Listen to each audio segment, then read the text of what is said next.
Untuk selanjutnya kami serahkan sunnah kepada Ustaz Abdul Nasuki untuk memulai kajian kita pada pagi hari.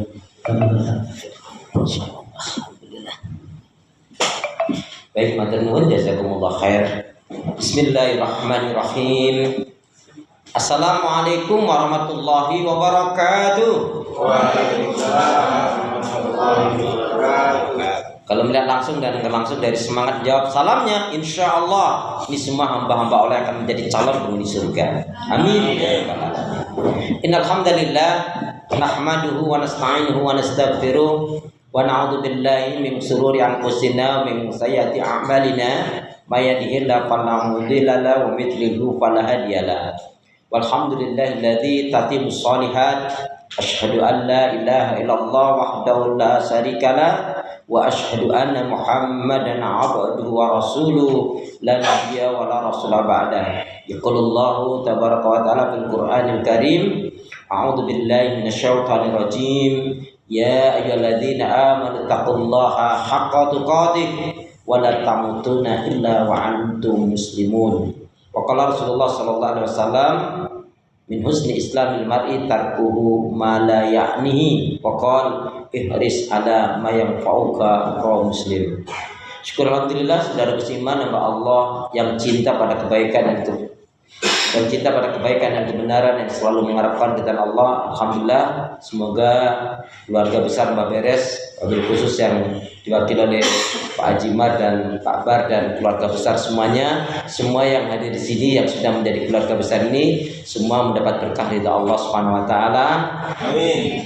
Diberi kebaikan, keberkahan ibadahnya, usahanya, ikhtiarnya, rezekinya, dan tentunya kehidupannya dirahmati oleh Allah, dijauhkan dari segala keburukan dan fitnah. Amin ya Allah.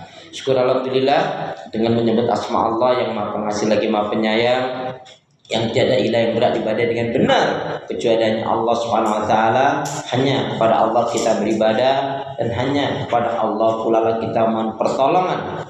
Karena itu doa minta kita semoga hati, iman, ibadah, akhlak dan ilmu yang Allah berikan kepada kita hendaknya menjadikan kita bisa lebih baik daripada hari-hari sebelumnya, bisa memberikan manfaat yang banyak pula untuk diri, keluarga, teman, sahabat, saudara dan orang lain. Dan insya Allah dengan semangat fastabiqul khairat, berlomba-lomba di banyak kebaikan dan dengan istiqomah, insya Allah pun kalau mati husnul khatimah. Amin. Kenapa ya? Karena seorang muslimah yang baik hatinya, baik imannya, baik ibadahnya, baik akhlaknya dan juga baik ilmunya, insya Allah muslimah seperti ini jiwanya tenang dan tentram walaupun tabungannya banyak. Amin. Jadi kalau mau tabungannya banyak, baikin hati, baikin iman, baikin ibadah, baikin akhlak dan juga baikin ilmu. Salawat dan salam semoga Allah selalu curahkan, limpahkan pada Nabi kita Muhammad Sallallahu Alaihi Wasallam yang telah menyampaikan, mengajarkan risalah Islam dengan sempurna rahmatan lil alamin. Sehat semua? Ibadahnya lancar? Insyaallah. Tambah sabar? Insyaallah. Makin bersyukur? Alhamdulillah. Utangnya sudah lunas? Ya dilunasin. Kenapa kalau saya tanya masalah utang? Ya karena Rasulullah nggak mau mensolatkan orang yang mati dalam keadaan memiliki hutang. Dan seutama-utamanya sedekah adalah melunasi hutang kita. Maka barang siapa yang dia punya hutang sengaja memperlambat pembayaran sementara dia sudah mampu, sudah ada, maka itu sudah bisa menutup pintu rezekinya. Dan na'udzubillah dzalik, yang ngeri lagi nanti bisa menjadikan tidak diberkahi oleh Allah Subhanahu wa taala. Ya. Jadi itu penting walaupun itu nampaknya sepele, kalau kita punya hutang segera kita lunasi. Alhamdulillahirabbil alamin, Allahumma shalli ala Muhammad, Allahumma shalli ala Muhammad. Tema kita hari ini adalah belajar dari sahabat Nabi. Kenapa? Karena Rasul menyatakan khairul qurun qarni tsummal ladzina yalunahum tsummal ladzina yalunahum. Sebaik-baiknya di antara kalian adalah yaitu generasiku, kemudian setelahnya. Ini penting kita belajar. Kenapa? Alasannya di dalam Al-Quran ada 5 maziyah, 5 fadilah, 5 keistimewaan yang Allah berikan langsung kepada sahabat Nabi. Ya, ini penting. Kenapa? Secara umum jelas sahabat Nabi memang orang yang paling dekat, orang yang paling ngerti, orang yang paling paham tentang Islam dan iman, orang yang paling betul-betul ikhlas di dalam perjuangannya. Kalau yang sekarang-sekarang ya seperti kita, semoga. Tapi kalau sahabat Nabi itu yang memberikan nilai Allah. Jadi kalau yang memberikan penilaian adalah Allah, berarti jelas kebenarannya. Maka alangkah tidak baiknya kalau kita ingin masuk surga, ingin dicintai oleh Allah, tetapi kita tidak ngerti fadilah keutamaan sahabat Nabi. Dan hari ini kita akan belajar dari sahabat Nabi radhiyallahu anhu. Tapi sebelumnya, mari kita baca beberapa hadis Nabi sebagai bukti cinta kita kepada Rasulullah SAW. Bismillahirrahmanirrahim. Bismillahirrahmanirrahim. Qala Rasulullah sallallahu alaihi wasallam. Min husni Islamil mar'i tarkuhu ma la ya'nihi.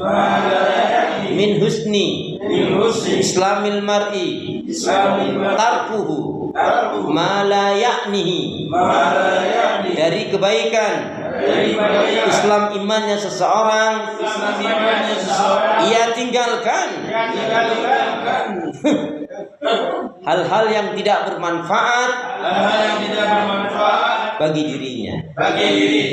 Ini seorang muslim mukmin itu dikasih oleh Allah waktu 24 jam 1440 menit, maka pengertian dari memahami hadis ini banyak kebaikan yang dia lakukan. Bukan sebaliknya, banyak waktu yang dia buang dia sia-siakan. Karena dalam pandangan Islam, waktu adalah kehidupan adalah waktu. Orang yang menyanyiakan waktu berarti dia menyanyiakan kehidupan. Orang yang menyanyiakan kehidupan berarti balik lagi kalau gitu ya. Dalam pandangan Islam, waktu adalah kehidupan adalah waktu. Orang yang menyanyiakan waktu berarti dia menyanyiakan kehidupan. Orang yang menyanyiakan kehidupan berarti berdosa. Jadi kenapa summalatus aluna yauma idzin? Jadi 1440 menit itu sama. Orang kafir, orang pintar, orang bodoh, orang kaya, orang miskin sama waktunya.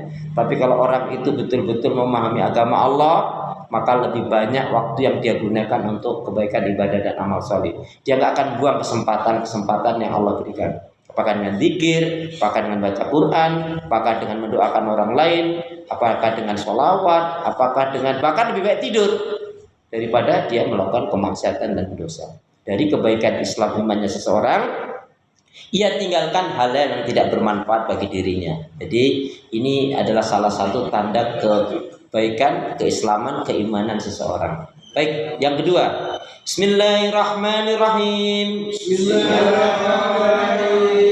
Al-mu'minu qawiyyun khairun wa ahabbu ilallah minal mu'min dha'if. Al-mu'minul qawiyyu khairun wa ahabbu ilallah minal mu'min dha'if. Mukmin yang kuat itu lebih baik dan lebih dicintai Allah ketimbang mukmin yang lemah. Ini Rasulullah memotivasi kita menjadi mukmin yang kuat. Kuat di sini cakupannya kuatul iman. Ya.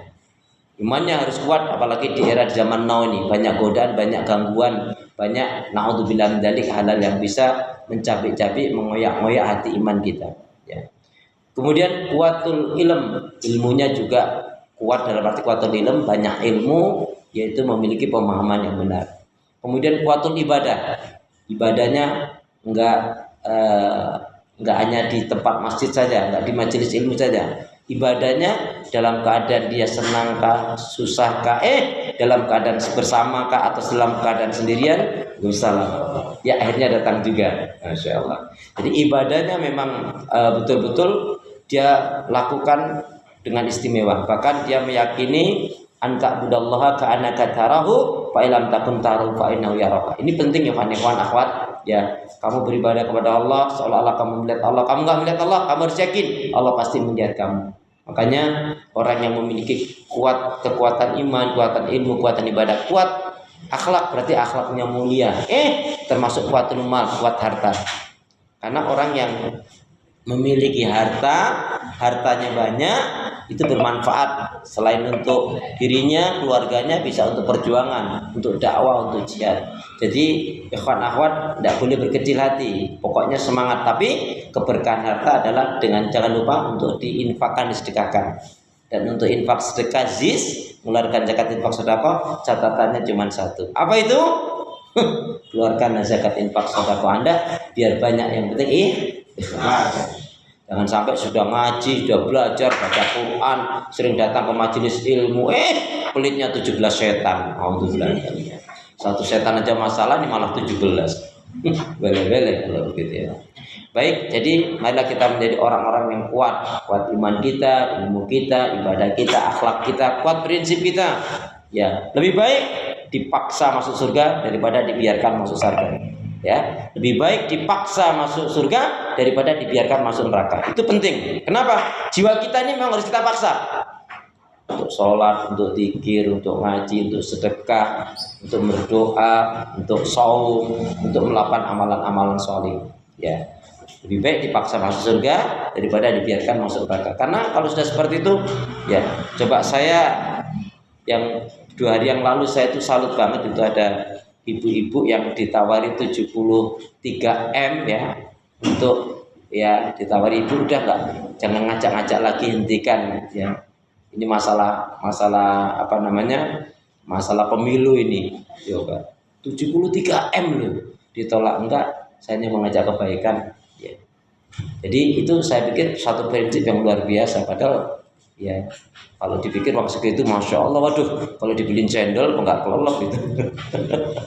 Tapi ya begitu, orang punya prinsip itu seperti itu. Baik, jadi mukmin yang kuat itu lebih baik dan lebih dicintai oleh Allah ketimbang mukmin yang lemah. Ya, makanya jadi orang tuh jangan, kalau maaf ya, yang paling nggak enak itu kalau melihat orang kok keluar kelulur, gedunduk, wah weh gitu ya.